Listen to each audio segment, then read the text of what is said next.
What's going on everyone? It's Zach from Vault 27. Today we're going to do a little deep history dive, if you will, into what's kind of happened to Australia within the mining industry and our foreign ownership as well. I'm also going to lay out two policies which I've come up with myself, which I think, could be ideas that could be worked on. It's just a step in the process, I believe. So without further ado, let's get into it. If you haven't already, hit the subscribe button, hit the like button, and feel free to leave your comment, and follow me on X. Alright, let's rip the band-aid off and talk history. No bullshit. Back in the day, Australia was built on mining booms. Gold rushes in the 1850s brought immigrants and kick-started the industry, turning us into a resource powerhouse. But fast forward to the 1970s, and that's when the real sellout started.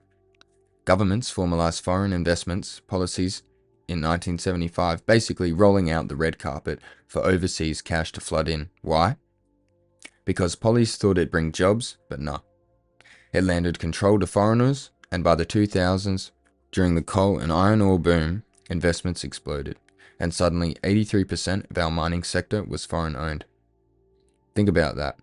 We dig up trillions in iron ore, lithium, nickel, exports hitting 385 billion in 2024, but the profits sucked overseas by giants like BHP, now mostly foreign arms, Rio Tinto, and Chinese firms grabbing at our lithium. Now, who let this happen? Names? Because these bastards aren't faceless. Take Kevin Rudd, ex-PM. Back in 2007, he tried pushing climate action and mining tax to claw some wealth back for Aussies, but mining multinationals like Glencore, BHP, and Rio ran smear campaigns, donated millions, and killed it off. Rudd himself said they worked to kill off climate action because it hit their profits. Then there's Campbell Newman in Queensland, 2012 to 2015. His Liberal National Party got flooded with mining donations, over 136 million industry-wide, to influence policies. They improved massive coal projects, erased regulations, while foreign ownership skyrocketed. And for the rich people, it's generational wealth. Do you think they're living with the immigrants? The jobs that are being taken, they're being taken from people that actually live in this country. Aussie high schoolers, people with diplomas, labourers, tradies. It's those neighbourhoods that are being imperialised. It's those working class neighbourhoods. And of course, why would they not want to live in Australia? They come from terrible places, but they don't want to assimilate. They don't like us. But again, who made this such? Our country was betrayed by our leadership. They employed the invaders and then gave them citizenship because it would make them profitable. It would make them more money. And essentially, they're saying, we don't care if people are losing their jobs. We don't care that the lower class neighbourhoods are being colonised. Fast forward now, Anthony Albanese, our current PM for Labour, he's signing deals like the US-Australia Critical Minerals Framework in October 2025 to counter China pumping $2 billion into projects. But guess what? It's still handing stakes to foreign players like US firms in our rare earths. And the funding? Mining and fossil fuel companies donated over 1.5 million to Labour, Liberals and Nationals in 2023 alone. Gina Rinehart, richest woman here, tripled her donations to the Liberals in 2025, over 200% increase to push pro-mining agendas. Profits soar while wages stagnate, causing the cost of living nightmare. See, this foreign takeover is why everything's gone to shit. Cost of living, it's not just inflation, it's monopolies in the supermarkets, banks and mining jacking prices, while wages flatline. Housing eats 40% of income because foreign buyers, immigration drive up prices. Food's up 15%, fuel's $2 a litre, all while Coles and Woolies rake in billions. Our minerals, we export $369 billion worth next year. But royalties, $27 billion last year.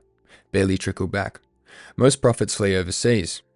This foreign flood means youth unemployment is at 10.5%, nationally higher in WA regions. Young blokes like me are clawing for work while 25% of mining gigs go to temp visa holders. Over 10,000 mining roles lost to machines or abroad since 2020. Now that I've given you that overall run, that overall slight history of everything, I'm going to go into two policies that I've come up with. Now first off, the Aussie Dividend Bill. Our minerals are worth trillions. Exports, 385 billion last year alone, but the foreigners loot it. My bill hikes federal oversight on royalties, currently 27 billion, and takes 20%, about 5.4 billion, into an Aussie future fund, plus a new 5% export tax on foreign-owned mines, to add also another 10 to 15 billion. Now, every adult gets 800 cash yearly.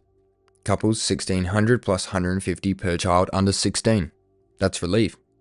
Covers a month of groceries or fuel, pumping billions back into local economies, reversing shop closures, ban foreign takeover outright, no more Chinese lithium grabs or US deals handing away control, and 25% of the fund trains 15,000 young Aussies, retrench workers.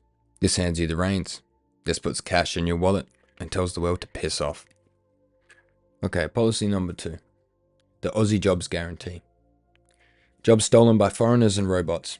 Enough. Mandate 85% of mining, construction, and agriculture jobs to Aussies or perms.